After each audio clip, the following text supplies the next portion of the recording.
Kemudian intelektual juga muncul dari Sumatera Barat. Kenapa? Karena mereka lebih asabiah Bugis itu kuat. Ya kan? Jadi Agak sensitif nih. mungkin menurut saya ya. Atau jangan-jangan Aceh ini jago kandang ya?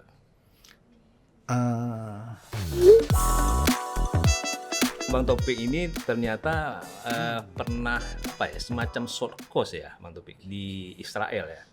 Saya dulu wartawan. Ya, wartawan. Jadi saya wartawan internasional, ya kan? Oh, des internasional ya. Dan internasional. Saya meliput semua perang. Jadi wartawan internasional khususnya adalah wartawan perang. Karena itu saya hampir pada tahun 90-an itu semua perang di muka bumi ini saya hampir datangi. Semua wilayah-wilayah konflik seperti misalnya Bosnia, Kamboja, Teluk, kemudian perang di Afrika saya datang. Dan karena daerah konflik saya juga ditempatkan di Palestina oleh kantor, ya kan, agar saya bisa mereport berbagai hal berkaitan dengan Palestina.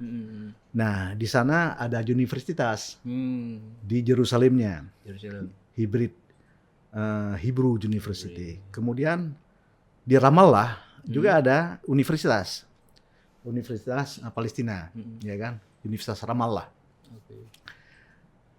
Karena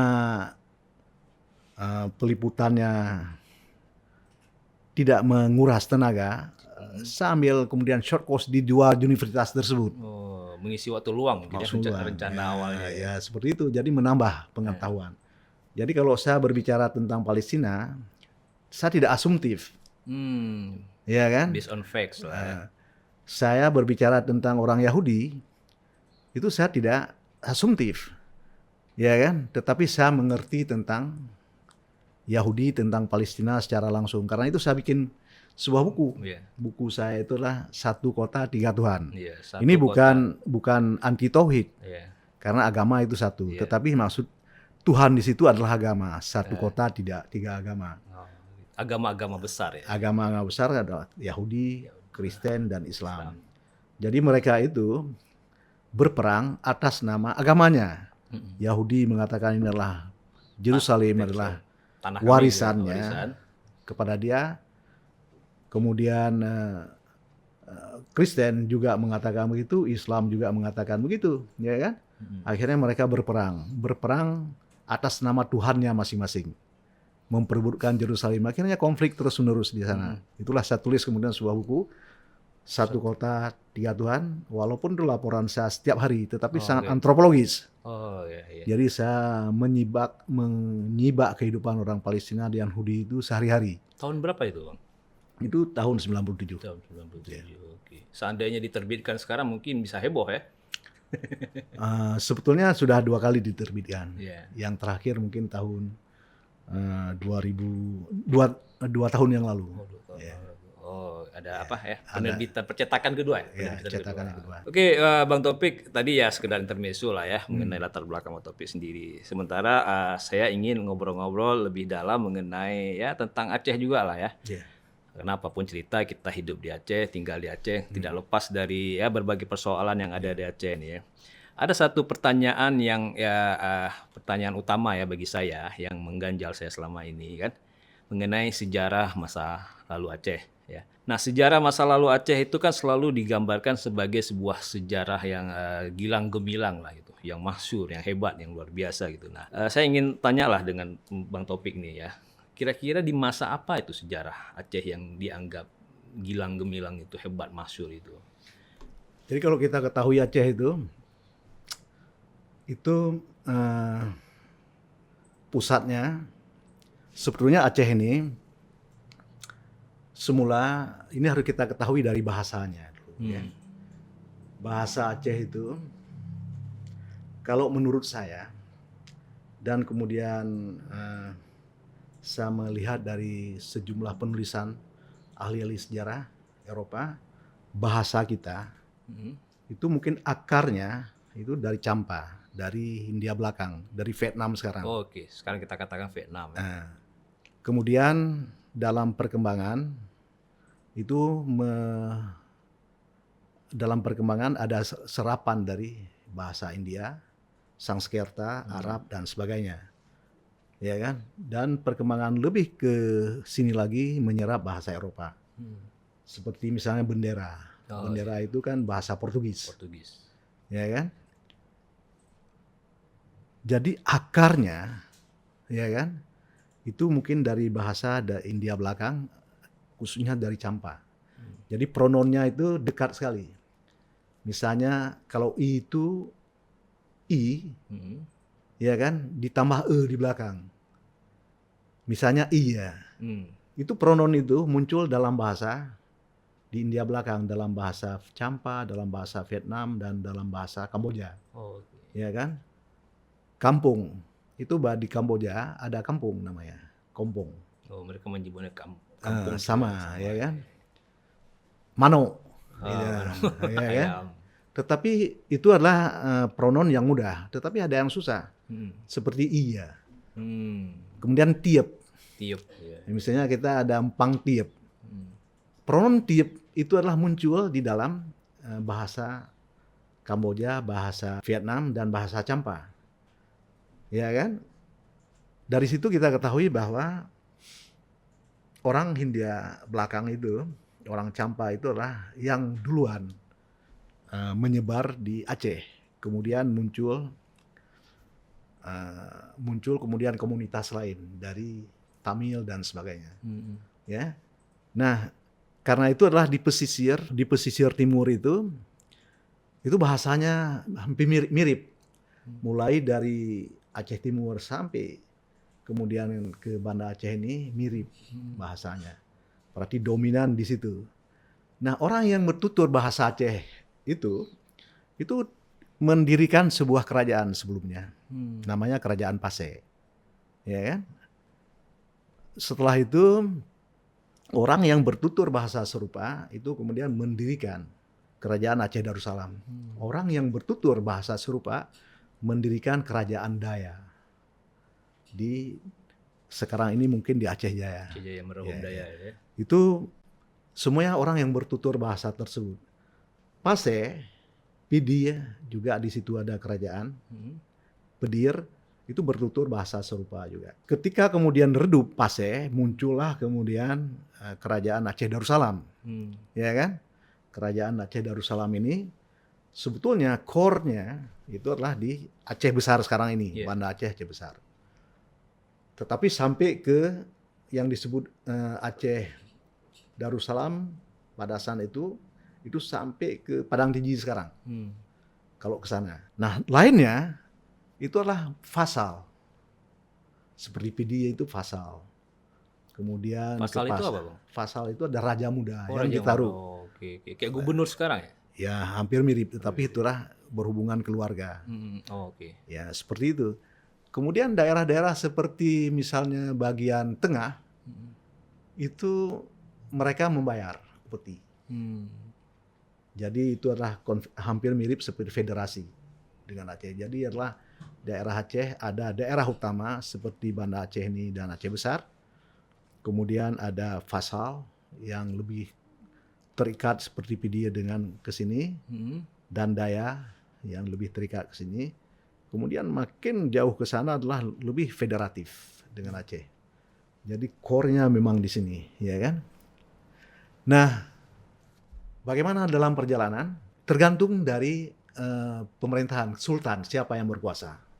Kalau yang berkuasa ada sultan seperti Iskandar Muda, itu adalah bukan hanya menjadikan Aceh yang sekarang kita kenal itu adalah sampai ke Barus sebagai inti, ya kan? Kemudian ada perluasan daerah sampai ke Sumatera Barat, ekspansi. Ya, kemudian sampai ke daerah Semenanjung. Nah, itu adalah lebih federatif sana. Tetapi intinya adalah Aceh. Tetapi ketika sultannya lemah, maka intinya adalah di Aceh Besar. Yang lain lebih federatif. Ya, seperti itulah Aceh dahulu.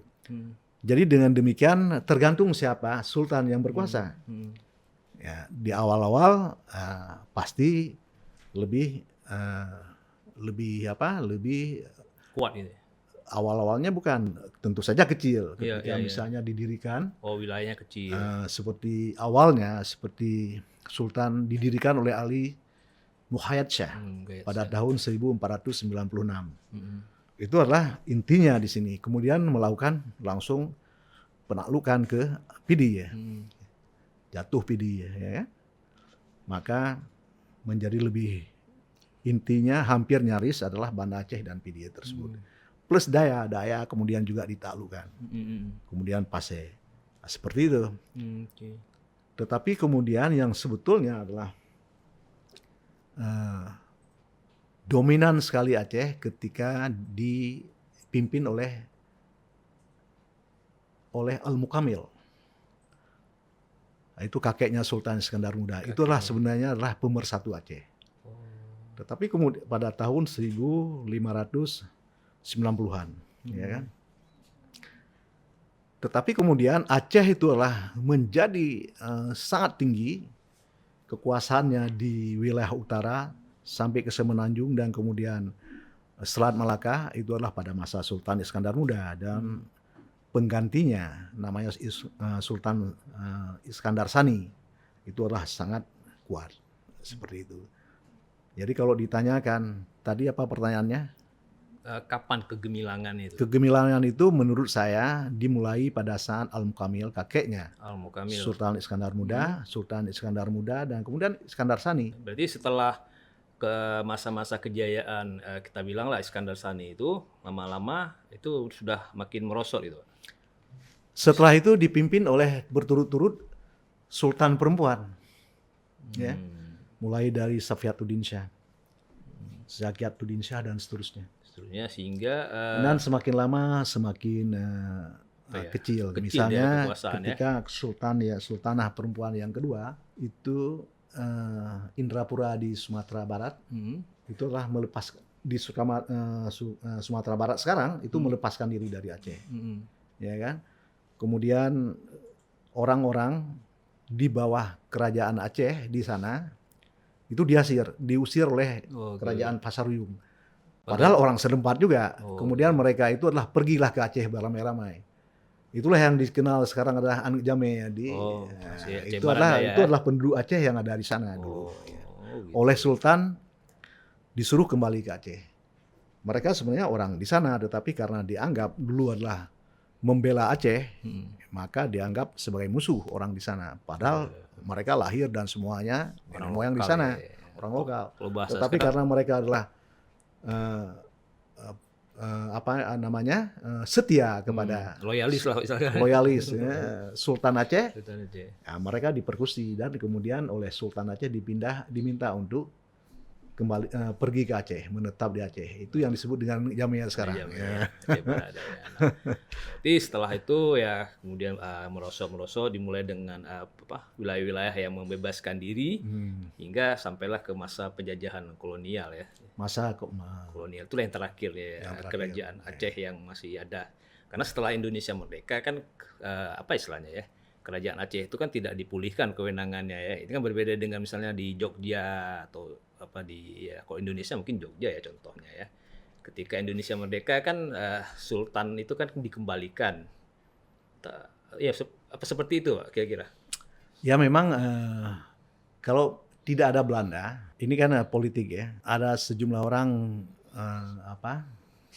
di Indonesia, sejarawan Indonesia itu mengatakan penjajahan itu pasti tidak baik.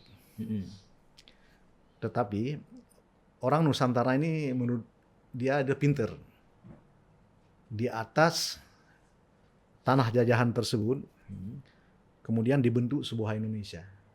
Kalau tidak, maka yang ada adalah sekarang ini adalah kerajaan Mataram, kerajaan Jawa Barat, Banten, ya, kerajaan Bangka, Belitung, kerajaan kecil-kecil di Nusantara. Tetapi karena Belanda, maka para pejuang dulu langsung mengatakan di atas tanah jajahan Belanda tersebut kita dirikan sebuah negara bersama. Namanya Indonesia. Aceh adalah sangat mendukung pada saat itu tentang sebuah negara bersama tersebut. Bagaimana dengan Sultan Jogja? Jogja ini bukan hanya di Jogja yang ada sultan, juga di Solo ada sultan. Tapi sultan di Solo itu kelihatan agak ragu-ragu, ya kan? Karena itu dia tidak diberikan daerah khusus. Oh gitu. Tetapi Sultan Hamengkubuwono itu tidak ragu dia. Dia mendukung perjuangan RI dan bahkan kemudian daerahnya diberikan tempat perjuangan karena itu jadi sempat menjadi ibu kota Sementara ya. Republik Indonesia tersebut. Dan tanpa ragu-ragu sama sekali karena itu adalah sebagai hadiah diberikanlah daerah khusus. Menarik tuh tentang kita berbicara tentang kerajaan-kerajaan di Indonesia ya, karena asal mula kita ya kerajaan ya sebelum negara Indonesia ini berdiri. Nah, kemudian masih ada pertanyaan yang menggantung nih. Kalaulah memang Aceh ini sebagai sebuah kerajaan yang termasyhur, yang megah pada masanya itu, saya tidak melihat adanya peninggalan-peninggalan, misalnya bangunan gitu ya, yang spektakuler lah. Misalnya kalau di India itu kan ada ketika Kesultanan Mogul itu, mereka mendirikan Taj Mahal. Atau kalau di Eropa mereka banyak mendirikan istana-istana, ya kan? Yeah. Atau apalah sesuatu yang mungkin bisa kita nikmati hari ini ya. Kalau di Istanbul itu kan begitu banyak istana-istana dari masa Kesultanan Osmani gitu. Tapi di Aceh saya nggak melihat itu, Pak. Adanya bangunan-bangunan atau tradisi atau apalah gitu yang menggambarkan kebesaran Aceh di masa lalu. Dan saya kadang-kadang nanya tuh sama orang-orang ahli sejarah, tapi ya belum ada jawaban yang memuaskan. Mungkin dari perspektif Pak Topik ada. Jadi kita tidak terbiasa jadi ketika Beliau ini hadir ke Aceh pada zaman Iskandar Muda. Ya, saya ada baca tuh di buku Dennis Lombard. Ya, dia sangat terkejut karena dia pikir nanti dia akan menemukan sebuah kota yang disebut kota raja, dikelilingi oleh tembok. Ternyata di hamparan biasa saja. Di antara hamparan itu ada dalam istana, ya kan? Jadi tidak ada sama sekali benteng. Ya kan seperti negara-negara Eropa. Tembok Cina seperti itu Seperti tembok Cina, tetapi maksudnya bukan tembok Cina, tetapi biasanya di Eropa itu setiap kota itu ada bentengnya. Ya kan? Nah, benteng itulah tempat pertahanan terakhir dari sebuah dinasti. Ya kan? Kalau di Aceh tidak ada. Nah, iya. Jadi dia hamparan saja. Ya. Kemudian ada sungai, mungkin di situ ada semak dan sebagainya. Itulah di tengah-tengah itu di daerah Peniti itu adalah tempat rumah-rumah penduduk yang sangat banyak, ya kan? Sedangkan dalam atau istana itu hanya dikelilingi oleh bambu dan pohon kelapa yang ditanam sekeliling. Tetapi ada peraturan tidak boleh masuk lewat situ. Siapapun yang masuk bukan lewat pintu utama maka akan dihukum sangat berat. Jadi walaupun bisa lewat pagar tersebut, orang tidak pernah lewat lewat pagar tersebut yang dikelilingi oleh pohon kelapa dan bambu tersebut, ya kan? Jadi memang istana saja pun tidak ada beton. Kenapa? Karena tradisi Aceh itu adalah bukan tradisi beton. Jadi kalau beton itu mungkin pada tahun saat berdirinya mungkin hadirnya kekuatan-kekuatan dari Eropa seperti Portugis dan sebagainya. Sebentar, kan ada tuh bangunan gunungan itu kan Itu dari kan beton. Itu kan pada saat Iskandar Muda tahun 1600-an, 1600, ya kan? Tapi sebelumnya ya tidak ada karena kenapa? Orang Aceh itu membangun tempat tinggalnya itu dari kayu semuanya. Karena itu, kalaupun dia membuat dari tembok, misalnya seperti nisan itu biasanya datang dari India dan sebagainya, jadi batu nisan. Karena itulah menjadi lapuk, jadi dia ada peninggalan, ya seperti itu. Berarti ini menyangkut dengan kemampuan atau tradisi ya. Gitu orang ya? Aceh itu karena banyak sekali pohon dan kemudian kondisi alam, dia membangun rumah tinggi, ya kan, dari atas tanah. Maka itu yang lebih efektif adalah dari kayu. Jadi mereka kalau mendirikan rumah di tempatnya, pasti itu yang dia tebang pohon yang di dalam kebun tersebut sudah cukup menjadi rumahnya pada saat itu. Jadi tidak terlalu banyak berpikir. Kalau kurang dia pakai bambu, ya kan? Oke, jadi kalau bahasa kekiniannya itu go green lah ya. Ya, jadi pada saat itu ya semuanya alam menyediakan. Karena itu mereka tidak berpikir lagi menjadikan rumahnya dari tembok. Karena tidak memiliki tradisi tembok, maka tidak ada tembok yang dibangun. Karena itu kita tidak melihat peninggalan-peninggalan. Karena yang lama bertahan itu tentu saja adalah tembok ya, tembok semen tersebut, ya. semen. Oke, Ya. nah, jadi jawaban Bang Topik ini sepertinya mulai menyegarkan pikiran, menyegarkan pertanyaan saya nih, kenapa tidak ada bangunan-bangunan bersejarah ya? Iya, iya, oke. Menarik ini, berarti terjawab loh sudah ya. Saya pernah lihat itu foto-foto saat pendaratan Belanda pertama di Aceh kan. Itu kan mereka memasuki wilayah dalam ya tadi ya. Iya. Itu saya lihat di foto-fotonya itu ya rumah-rumah biasa gitu, kayak rumah penduduk. Kok nggak ada bangunan-bangunan istana megah atau Tidak apa? ada. Itu. Istana Aceh itu ya rumah Aceh itu. Rumah Aceh itu Itulah ya. rumah Sultan. Ya kan? Sederhana sekali. Tidak sederhana pada saat itu. Oh, pada saat itu. Ya, Oke. dia ini berukir indah, kemudian ada cat, dan kemudian dikelilingi oleh bangunan-bangunan lain, ya kan? Oke. Dan pada saat itu dia indah sekali. Oh iya. Ya. Karena sekarang ini kita sudah bangun, ini kita melihat itu adalah menjadi sederhana. Itu tidak sederhana pada saat itu. Pada masa itu mungkin udah paling mewah ya. Mewah sekali, bagus, dan dia berada di pinggir kali ya. Sekarang kalau kita pendopo, lewat pendopo di depan, di sebelah gunungan, ya kan? Itu ada tempat yang di depan, dulu Taman Sari juga. Itulah tempat istana raja di situ. Ya. Disitulah dalam. Di depannya adalah Taman Sari, ya kan? Kemudian sebelah kirinya itu gunungan. Di belakangnya sungai sangat jernih. Jadi sungai tersebut yang sekarang itulah disebut Kurung Darui. Itu mata airnya dari Mata I ya. Jadi sepanjang sungai tersebut itu banyak sekali akar pohon. Kita tidak tahu akar pohon apa. Kalau kita luka masuk ke dalam air tersebut sembuh. Sembuh sendiri. Ya. Dulu ada hukuman, ya kan? Orang-orang yang dihukum oleh kerajaan, ya kan? Mereka langsung masuk ke dalam sungai tersebut. Jadi ketika berendam beberapa saat, dia kemudian keluar dari air, sudah tidak sakit lagi dan bisa sembuh besoknya. Karena getah pohon tersebut. Itu ya bisa. Ya, itu yang mengalir di belakang istana. Sekarang di belakang pendopo itu ya, kali. Belakang pendopo itu airnya sekarang berbeda. Kalau dulu itu kalau kita masuk ke dalam air itu langsung sembuh kita. Sekarang kalau pun kita tidak sakit masuk ke situ langsung sakit Jadi kita. sakit. Udah banyak pencemaran lingkungan sekarang ya. Oh, itu menarik sekali. Berarti saya bisa mengkampanyekan karena kebetulan saya background saya lingkungan. Saya bisa mengkampanyekan nih, ada bahan kampanye nih, wah bahwa Aceh dari zaman dulu sudah go green. Ayo kembali ke tradisi lama gitu ya. Saya merasa Indonesia setelah merdeka dari penjajahan, tokoh-tokoh Aceh yang bermain di gelanggang nasional itu kurang gitu. Tidak banyak mewarnai kehidupan perpolitikan di Indonesia. Ini menurut Bang Topik sendiri.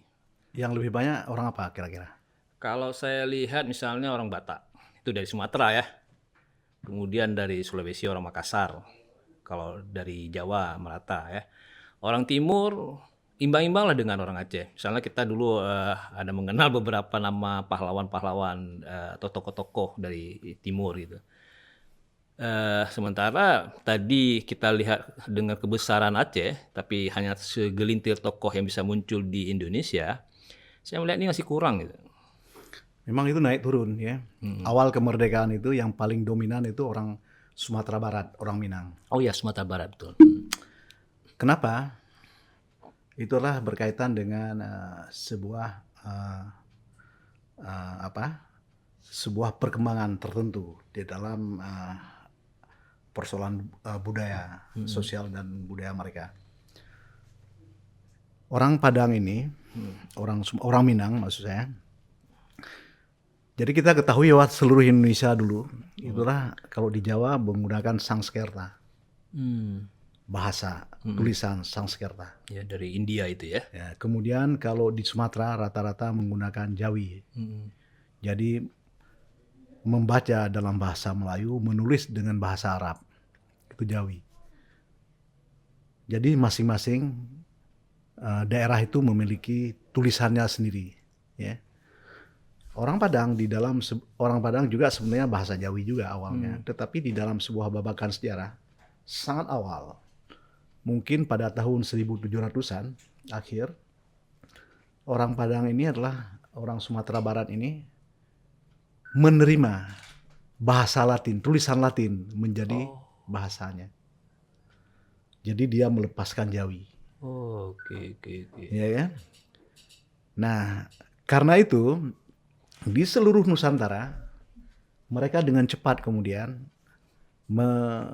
mengadopsi semua pemikiran-pemikiran yang berkembang terutama dari Eropa, karena mereka pintu gerbangnya adalah bahasa Latin, tulisan Latin. Jadi mereka menjadi sangat lihai menggunakan Latin. Jadi sebelum merdeka saja mereka kemudian sudah menulis dengan bahasa Latin.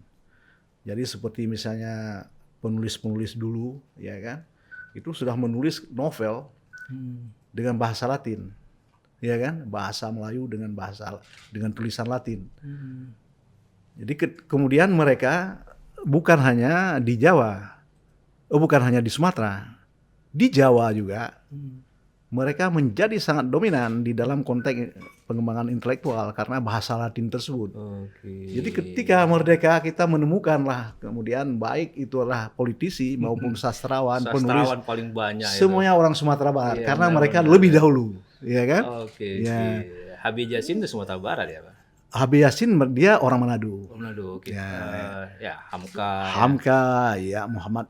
Kemudian politisi seperti Muhammad Yamin itu orang Yang Sumatera. paling terkenal itu Tan Malaka. Tan Malaka. Jadi kita lihat misalnya panitia 9 itu.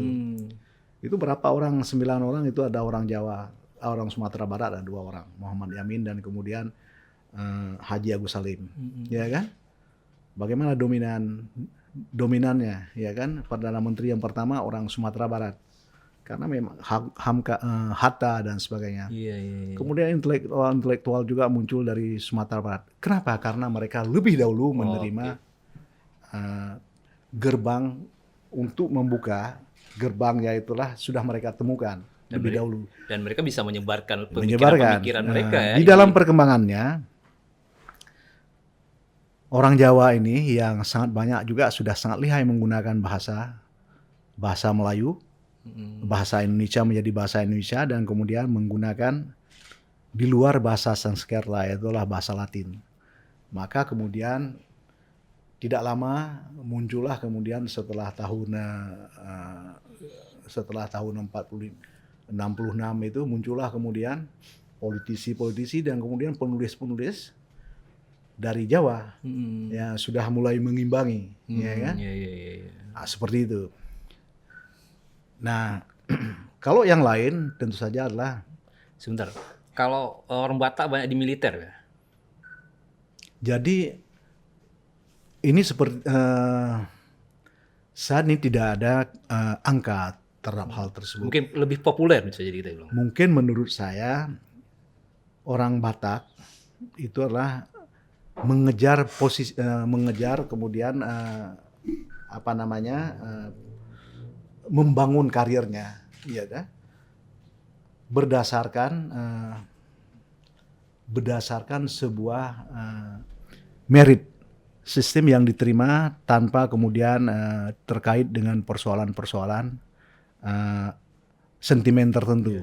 Ya, di dalam militer itulah mereka mungkin ada, walaupun banyak orang Tapanuli itu yang Muslim, kemudian juga adalah non-Muslim. Mereka ingin berkarir tanpa dipengaruhi oleh sentimen-sentimen lain tertentu, ya kan? Jadi mereka mungkin nyaman di militer, ya kan? Mereka masuk melalui militer dan sebagainya. Kemudian orang kita ketahui bahwa orang Sulawesi itu adalah orang Sulawesi atau orang Bugis, itulah mereka adalah para pelaut yang mendominasi lautan dahulu. Itu raja-raja di Semenanjung yang sekarang Malaysia itu banyak dari Bugis. Ya kan? Aceh ini bahkan ada ya. Dalam sebuah babakan, ya kan, itu sampai terakhir itu adalah keturunan Bugis, ya kan. Nah, dari situ kita ketahui orang Bugis ini memang dari dulu itu adalah sudah cukup merata kehadiran mereka dan mereka hadir dengan semangatnya, ya kan. Kalau mereka berada di Aceh menjadi orang Aceh yang cukup bersemangat. Ya seperti itu. Ya, kita mungkin pada awalnya ini kenapa kita bisa kemudian ada orang Bugis, ada orang macam-macam di Aceh. Itu karena semula memang orang Aceh sangat kosmopolit. Ya kan? Aceh itu tidak ada kalau tidak ada pendatang. Jadi datang dari Arab, datang dari Turki, datang dari India, ya kan? Datang dari Burma sekarang, ya kan? Kemudian datang dari Champa. Mereka membawa latar belakang kultur masing-masing, ya kan? Hadir ke Aceh. Aceh ini menjadi melting pot, kuali raksasa, metropolitan di masa lalu. Kemudian di dalam kuali itu semua berpadu, keluar kemudian menjadi Aceh. Seperti itu. Jadi sangat kosmopolit. Karena itu orang Aceh dulu pada masa-masa Sultan tersebut itu mereka yang sangat memiliki rasa percaya diri yang luar biasa. Jadi mereka bahkan mengundang siapa saja dari manapun untuk hadir ke Aceh dan kemudian menjadi Aceh di sini. Itulah karakter dasar orang Aceh. Jadi mereka yang rasa percaya dirinya sangat tinggi karena latar belakang mereka sangat kosmopolit, rasa percaya dirinya sangat tinggi, mengundang siapa saja boleh datang ke Aceh. Kemudian tidak ada rasa curiga dengan pihak manapun, ya kan? Karena itu dia kemudian mampu membentuk sebuah kultur Aceh, ya kan, yang sangat kuat pada saat itu. Bahkan menurut saya itulah sudah terbentuk sebuah peradaban, berbentuk peradaban. Peradaban itu adalah sebuah kehidupan yang lebih maju, budaya yang lebih maju, ya, karena mereka taat kepada hukum-hukum yang mereka bikin sendiri, ya, maka daerah tersebut menjadi daerah maju, Madinah dalam Islam, ya kan? Dan Aceh pada saat itu mereka membuat hukum, menaati sendiri, kemudian mentaati sendiri, kemudian melaksanakan sendiri, dan karena itu menurut saya dia sudah ada peradaban Aceh yang menurut saya adalah peradaban kosmopolit. Ya, itu kalau misalnya sekarang. Nah, terus kenapa setelah kemerdekaan Indonesia ini Aceh menjadi dalam konstelasi Indonesia, Aceh menjadi agak apa ya, bahasa yang tepatnya apa ya, kurang menonjol gitu di Indonesia. Saya tidak tahu, ya kan. Tetapi menurut saya, itu jangan-jangan Aceh ini jago kandang ya? Mungkin pada saat itu Aceh sangat outward looking, ya kan. Sekarang inward looking, ya kan, semuanya dari Aceh, dan mereka mungkin generasi ini tidak mampu kemudian membawa kultur Aceh keluar, ya kan. Kalau memang seperti itu, maka itu harus kita lakukan revisi terhadap sikap kita, ya kan. Tetapi juga tidak benar juga sepenuhnya seperti itu. Ketua Nasdem sekarang Surya Paloh itu adalah orang Aceh. Ya kan? Satu baru, Pak. Ya memang seperti itu, ya kan? Tetapi maksudnya boleh kita melihat bagaimana apa yang dilakukan oleh seorang Surya Paloh sehingga kenapa dia sangat berpengaruh di panggung politik nasional, ya kan? Jadi sebetulnya walaupun orang bilang kekecualian, tetapi tidak juga semuanya hilang. Ya, Kalau sekarang ini memang kita melihat orang Aceh tidak banyak di panggung nasional, itu adalah persoalannya adalah persoalan-persoalan tertentu, ya kan? Tidak selalu itulah berjalan sebagaimana kehendak sejarah Nusantara. Kehendak sejarah Nusantara itu akhirnya kita menerima bahasa Latin, tulisan Latin. Dan kebetulan orang Padang yang menerima duluan sehingga maju, kita mungkin terlambat. Ya kan? Ketika kemudian kesadaran ke Indonesia dengan bahasa Indonesia dengan bahasa Latin, kita memiliki kesadaran kepada itu, pada saat negara suku-suku lain juga sudah memiliki kesadaran yang serupa. Orang Jawa yang lebih banyak juga memiliki kesadaran serupa. Jadi kita bersaing. Kompetisinya lebih ketat. Yang menjadi lebih ketat. Itu menurut saya. Iya. Ini mungkin terkait juga, Pak. Jadi saya juga melihat, ini kritik dari saya ya. Saya melihat gerbong ya. Saya menyebutnya gerbong mungkin. Gerbong Aceh di tingkat nasional juga sangat sedikit. Misalnya begini. Kalau ada satu tokoh dia dari suku apa, dia akan bawa gerbong dia tuh. Nah, misalnya dari Batak nih, dia akan bawa orang-orang Batak lainnya untuk ikutlah sama-sama dia di sana di Jakarta, sehingga setelah dia itu akan banyak muncul nama-nama lain kan, dari Batak, dari Sulawesi kah. Nah, untuk dari Aceh ada kritik-kritik yang mengatakan bahwa Aceh ini kurang gerbongnya ini. Dulu saya pernah membaca artikel yang ditulis oleh Kemal Pasha. Bapak mungkin masih ingat, seorang akademisi Unimal. Saya harus menyebut nama dia di sini karena ini kredit bagi dia. Dia pernah menulis artikel yang judulnya kalau tidak salah Politik Panjat Pinang. Saya waktu itu masih SMA kalau membaca. SMA apa kuliah semester awal saya membacanya. Jadi kesimpulannya adalah orang Aceh itu politik Panjat Pinang ketika dia sudah di atas, dia akan menginjak yang di bawah. Ya. Itu mana Pak? Sehingga ya gerbongnya jadi sedikit gitu. Kalau dia sendiri naik ya udah dia sendiri paling berapa yang diajak gitu.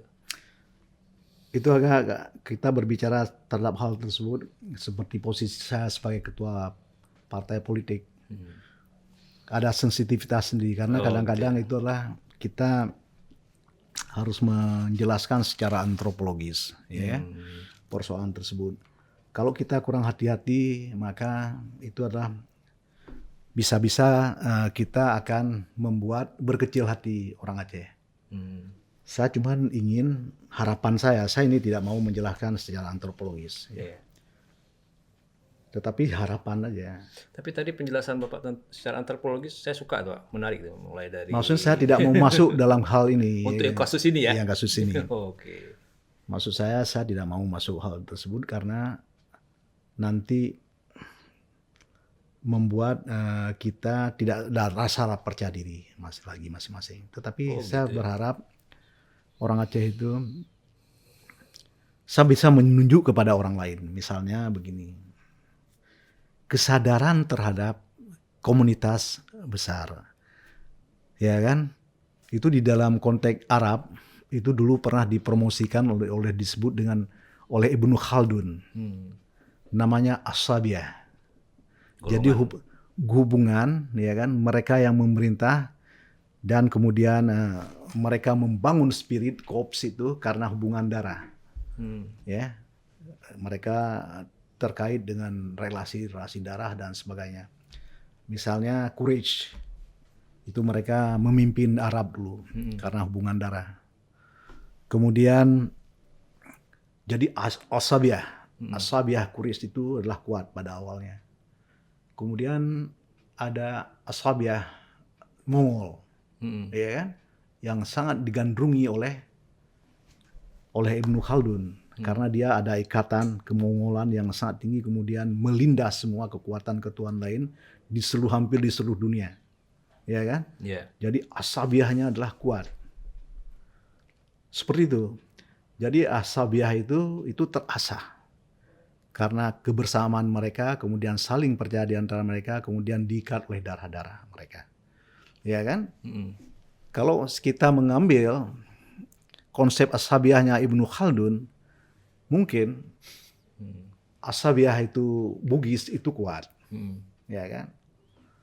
Kita belum terbangun As-Sabiyahnya. Belum.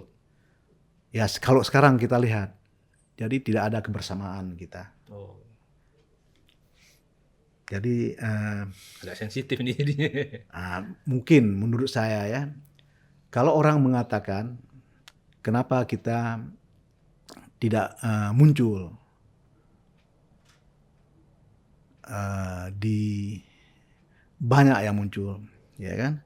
Sebetulnya orang Aceh itu ada di Jakarta dan baik, Iya.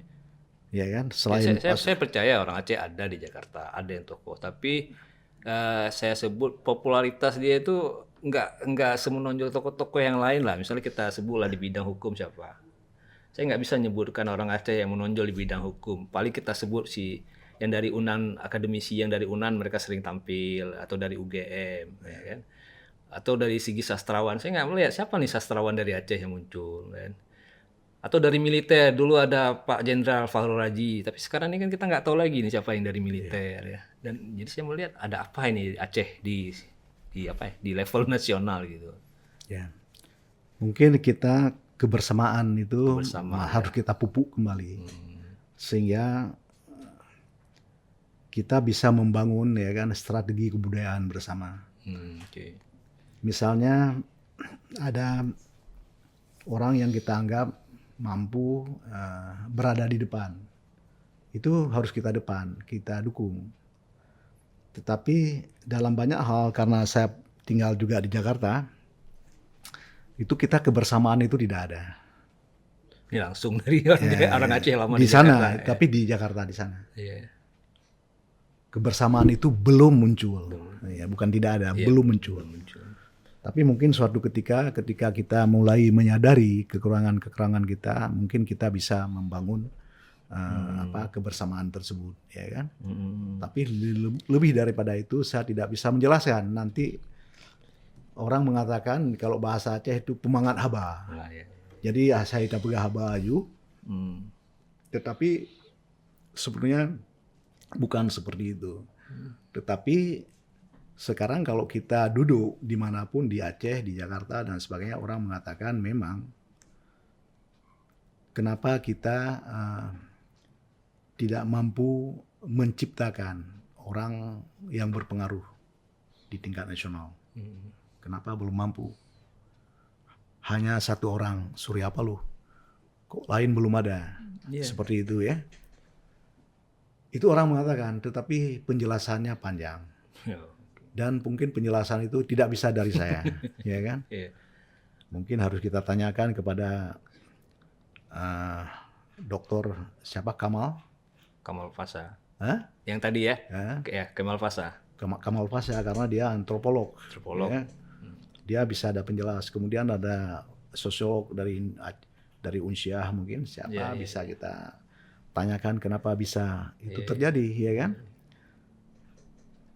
Kalau saya nanti menjelaskan itu terlalu datar dan kemudian membuat marah orang karena pemangat haba, pemangat haba dalam konteks itu. Mungkin karena kurangnya tokoh Aceh di nasional, ditambah lagi dengan Aceh juga bertahun-tahun di dalam konflik, pembangunan di Aceh menjadi terhambat atau tidak semaju dengan daerah lain. Apalagi kita lihat APBA kita besar lah ya. Apa bisa dibilang 3 besar di Indonesia, 3 atau 5 besar. Sementara pembangunan kita tidak sebesar daerah lain yang APBA-nya kecil. Apalagi kalau dibagi APBA per penduduk kan, kita jadinya besar tapi pembangunannya kecil. Nizar lebih artikulatif berbicara tentang itu rupanya daripada saya. Nah, maksudnya gini, itu karena sering nongkrong ya, Bang. Sering nongkrong, nanya-nanya kan. Jadi saya belum mendapatkan jawaban yang memuaskan. Tapi kayak tadi saya tanya kenapa bangunan di Aceh itu, saya puas itu terus. Saya puas dengan jawaban itu. Kenapa orang Padang, orang Sumatera Barat ya, mereka lebih literasinya lebih bagus. Saya puas dengan jawaban itu. Tapi untuk yang ini, saya belum ketemu ini. Itu harus mencari tanya kepada orang lain. Nanti kalau melalui saya terlalu gitu ya. Terlalu politis nanti, ya kan? Nanti orang mempertanyakan tentang posisi sosiologi saya dan sebagainya nanti ya. Boleh. Gini Bang, kita kita nih intermezzo sedikit lah, cerita-cerita tentang legenda Aceh ini kan. Kalau ada joke di luaran tuh yang mengatakan kalau di Jawa legenda itu jadi sejarah. Kalau di Aceh sejarah jadi legenda. Apakah ini hanya semacam ngeles gitu? Artinya ya memang jangan-jangan kita memang nggak punya banyak cerita ini untuk diceritakan kepada orang banyak gitu, jadi bahan kan. Sumatera Barat, ini saya balik lagi ke Sumatera Barat. Mereka punya kisah maling kundang yang menjadi terkenal di Indonesia. Ya, kita mungkin ada juga katanya itu Ahmad Ramayang, tapi nggak terkenal seperti itu ya. Nah ini bagaimana nih, Bang Topik kira-kira bisa Dalam menanggapi? masyarakat yang tradisi menulisnya kurang, ya, Nusantara, Yeah. itu biasanya akan mencampur adukkan antara fakta sejarah dengan legenda. Jadi mereka tidak bisa membedakan mana legenda, mana sejarah. Itu biasa. Jadi bukan hanya Aceh, tetapi Nusantara. Karena kita tidak memiliki sebuah tradisi tulisan, tapi tradisi oral, turun-temurun. Jadi kalau misalnya kita mengetahui sekarang ada pemerintahan, ada kerajaan yang cukup besar sebelumnya di Aceh, itu bukan dari kita temukan dari sejarah-sejarah tertulis di Aceh yang ditulis oleh orang Aceh, tetapi kita menemukan dari tulisan-tulisan sarjana Barat yang melakukan rekonstruksi terhadap masa lalu Aceh. Lantas mereka mengatakan bahwa di Aceh pernah ada kerajaan yang sangat besar. Saya kalau tidak membaca tulisan dari pengembara-pengembara Barat itu, saya kurang percaya Aceh itu hebat dulu. Ya, itu pengembara, itu kronik sebetulnya, ya kan? Tetapi yang melakukan rekonstruksi itulah seperti Dennis Lombard dan sebagainya, ya, yang menulis tentang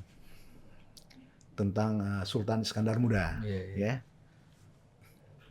Nah, dan sejumlah sejarawan lain dari luar. Jadi mereka yang membuat rekonstruksi. Nah, seperti misalnya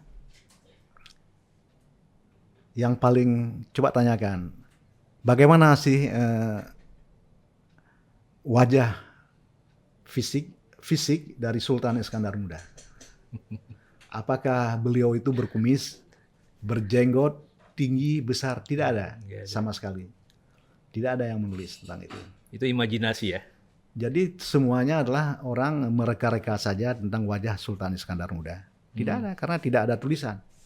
Kita coba kalau misalnya adalah penulisnya banyak sekali pada saat itu, mungkin akan menulis tentang hal seperti itu. Sudah dideskripsikan wajahnya seperti gimana. Misalnya dia duduk berjalan, seperti misalnya orang melukiskan, menggambarkan dengan tulisan, ya kan, Nabi Muhammad.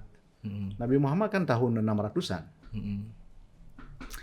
Beliau ini kalau tersenyum nampak gusinya, ya kan. Kemudian kalau berjalan seperti orang turun gunung, jadi cepat sekali. Ada deskripsi kan seperti itu, ya kan. Jadi dari situ kita sudah mengetahui bagaimana orang menulis, orang Arab itu. Jadi ada tradisi menulis yang kuat. Tapi ya sultan besar seperti Sultan Iskandar Muda kita tidak menemukan bagaimana wajahnya. Nah, itu menunjukkan tidak ada tradisi. Apakah benar bahwa dicampur aduk, bahwa di Jawa legenda menjadi sejarah menjadi legenda di Aceh?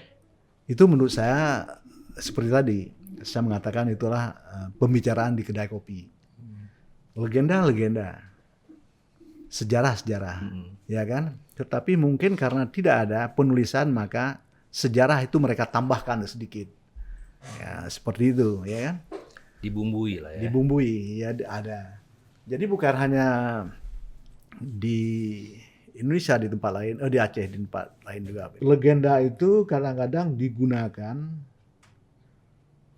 tersebutlah legenda misalnya Ahmad Ramayang. Itu sebenarnya legenda tersebut adalah untuk menjadi suri teladan. Hikmahnya diambil ya. Ambil hikmahnya. Legenda itu banyak yang berkaitan dengan itu. Misalnya legenda Tapak Tuan. Ya kan? Yang sekarang kalau kita pergi ke Tapak Tuan itu mereka menyebutkan itu adalah sebuah kaki di situ, bekas tapak kakinya raksasa itu. Itu dari mana legenda tersebut? Itu legenda itu mungkin muncul ketika kuatnya pemerintahan sedang berkuasanya, bukan kuat, mungkin sedang menurunnya, ya kan, kekuasaan Aceh Darussalam. Oh, oke. Ya kan? Di dalam masa itu dibikin sebuah legenda Tapak Tuan. Tapak Tuan itu, tuan yang dimaksudkan di sini adalah predikat purba yang sangat besar. Ya kan? Ribuan tahun dia tidur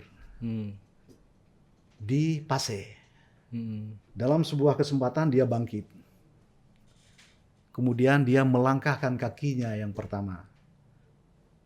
Jatuh kakinya yang pertama di Samargilang. Ya kan? Benar meriah ya. Benar meriah sekarang. Kemudian kaki yang kedua di gunung. Dia sekarang ini menandai kehadirannya itu dengan ditumbangkan sebuah pohon.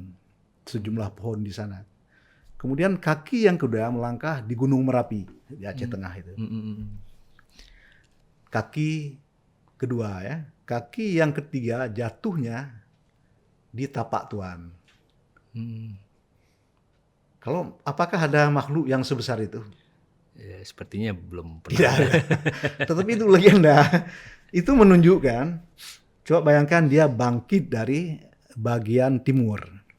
Tidurnya di Paseh, berarti kan di bagian timur. Ya, timur Aceh. Kemudian menginjakkan kaki yang berikutnya adalah di bagian tengah. Kemudian yang terakhir di bagian barat. Jadi entitas yang berbeda ketiga-tiganya. Artinya di masa lalu itu, daerah tersebut itu, daerah yang tidak cukup bersatu. Oh, okay. Iya kan? Maka dibikinlah legenda untuk mempersatuan. Jadi itulah wisdom masa lalu kita. Ya kan?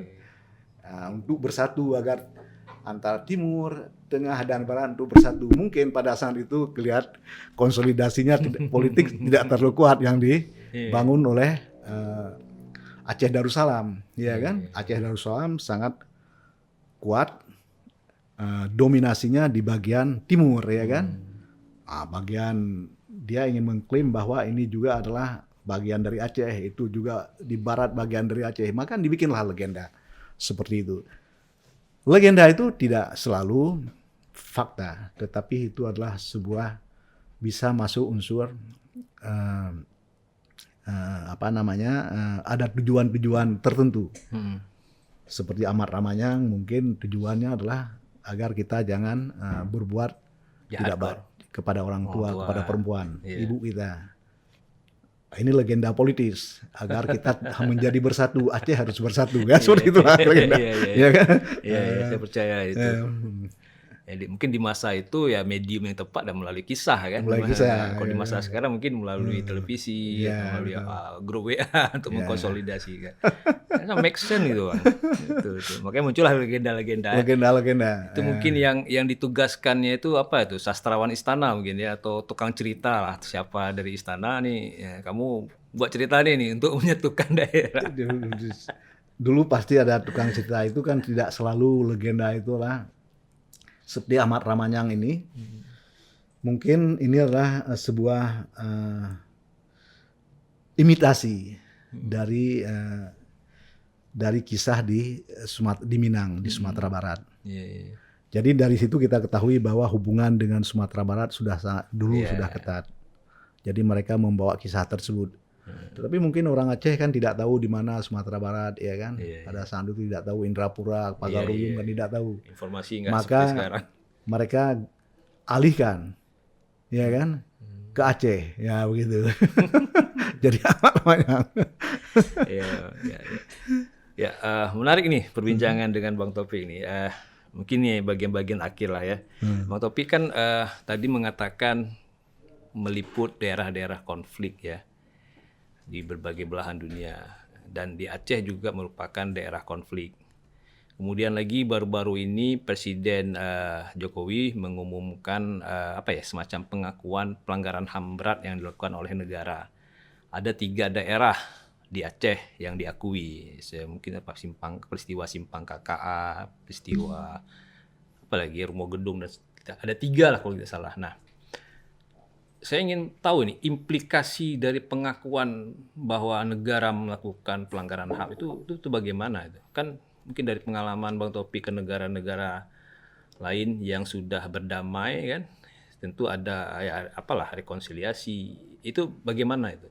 Apakah sekedar pengakuan saja selesai atau ada implikasi-implikasi lain setelah pengakuan? Apakah pemberian ganti rugi atau sebagainya gitu? Itu kita membuat kitab undang-undang hukum pidana. Ya. Kita ada pidana KUHP sebelumnya yang dibuat oleh Belanda, ya, yang diberlakukan sampai ke Hindia Belanda, tanah ini. Dan setelah merdeka kita tidak melakukan perombakan terhadap KUHP tersebut. Maka kita berpikir karena kita sudah merdeka, sudah ada ideologi sendiri, maka perlu KUHP sendiri. Kenapa? Harus KUHP yang kita buat di masa merdeka. Di masa kita ada ideologi sendiri, ideologi Pancasila.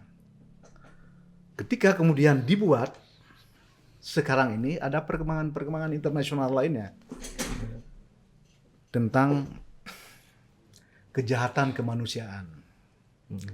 Itu dalam Konvensi Jenewa dan sebagainya. Ya. Dan kemudian PBB, kejahatan kemanusiaan, itu harus diusut, kejahatan perang dan sebagainya. Ya. Itu disebut dengan HAM berat. Nah, dimensi itu, unsur tersebut sekarang kita ketahui bahwa kemarin KUHP itu disahkan yang baru. Yeah. Di dalam KUHP tersebut yang baru itulah masuk. Oh, sudah ada itu. Soal pidana berat tersebut, pidana khusus pelanggaran HAM berat. Ya. Jadi kita ketahui bahwa KUHP ini sekarang belum efektif, mungkin harus setelah 2 tahun. Ya, efektifnya ya. Nanti tidak seperti KUHP yang lama, KUHP yang baru ini itu ada masalah-masalah yang harus dibicarakan karena di situ diberikan kesempatan untuk menyelesaikannya. Menurut saya, karena telah ditetapkan KUHP yang baru tersebut, maka suatu ketika akan muncul pertanyaan-pertanyaan, maka sekarang diantisipasi. Ini kan pelanggaran HAM berat. Jadi menurut saya, dengan memunculkan, dengan pengakuan pemerintah tersebut, pertama pemerintah menyadari bahwa di dalam KUHP kita yang baru ini sudah ada pasal yang memberikan peluang untuk penyelesaian masalah HAM berat. Ya kan? Karena KUHP ini sudah disahkan, menurut saya cepat atau lambat juga orang akan berbicara tentang HAM berat. Jadi lebih baik pemerintah sekarang ini, ya kan, membuat pemerintah Indonesia mengantisipasi hal tersebut. Agar apa? Berikutnya, pemerintahan berikutnya adalah dan seterusnya atau pemerintahan sekarang itulah bisa menanggapi persoalan-persoalan ini adalah dengan baik tanpa terjadi persoalan-persoalan politik yang meluas ke sana kemari. Jadi kalau misalnya sekarang pemerintah telah mengumumkan hal tersebut, di dalam pemahaman saya itu harus ditanggapi secara positif. Dan kita juga memang harus mendukungnya bagaimana persoalan-persoalan itu apa yang harus dilakukan. Asalkan jangan membuat persoalan-persoalan menjadi lebih besar. Jangan sampai kemudian hubungan kestabilan pemerintahan dan negara itulah menjadi terganggu. Karena itu kita sikapilah secara positif hal itu menurut saya. Berarti nanti pelanggaran HAM berat ini para pelakunya bisa diseret berdasarkan KUHP yang baru itu ya. Kan tidak selalu begitu. Ya, karena misalnya ya kan. Ya kan nanti kan ada pihak-pihak yang belum puas dengan rekonsiliasi. Bukan, maksudnya ini adalah masa-masa lalu, ya kan? Seperti misalnya apartheid. Di Afrika Selatan ya. di Afrika Selatan. Kan tidak diselesaikan seperti itu. Ya. Tetapi melalui rekonsiliasi dan sebagainya. Itulah yang dimaksudkan. Kita mempersiapkan kemudian apa yang terbaik bagi hal tersebut untuk menyelesaikan. Kalau memang itu adalah penyelesaian melalui pengadilan, kita sudah siap. Tetapi juga kita kalau memang lebih baik kita lihat misalnya adalah rekonsiliasi dan sebagainya, mungkin juga itu akan kita anggap lebih baik. Ada jalan juga alternatif ya, seperti itu. Menarik itu Bang, karena ya kita kebetulan pernah mengundang Ibu Suci, istri almarhum Munir ke podcast kita ini ya. Jadi beliau berbicara mengenai banyak hal ya, terutama tentang pelanggaran HAM berat. Bang Taufik, terima kasih nih sudah hadir di podcast kami ini. Terakhir nih Bang Taufik, Taufik mau mencalonkan diri lagi nanti nih ke depan? Ya saya seorang politisi, bahkan menjadi ketua Partai Nasdem di sini. Pasti saya ditugaskan oleh partai nanti harus menginjak tangga politik dalam konteks Aceh. Jadi yang paling dekat menurut saya adalah melalui calon legislatif, ya kan? Itu yang paling memungkinkan. DPR RI seperti itu. Oke, Bang Taufik, semoga sukses nanti pencalekannya. Kami di Aceh ya ikut mendoakanlah tokoh-tokoh Aceh yang punya kapasitas untuk bisa hadir di kancah nasional. Terima kasih rekan Sagu TV. Demikian bincang-bincang kami dengan Bang Taufik. Kita ketemu lagi di lain kesempatan. Assalamualaikum warahmatullahi wabarakatuh. Waalaikumsalam warahmatullahi wabarakatuh. Jika video ini bermanfaat untuk Anda, silakan subscribe, like, dan nyalakan loncengnya. Ada terasa gempa tadi? Ada terasa gempa? Apa itu? Gempa? Nggak terasa? Udah. Mana gempa kecil? Gempa kecil.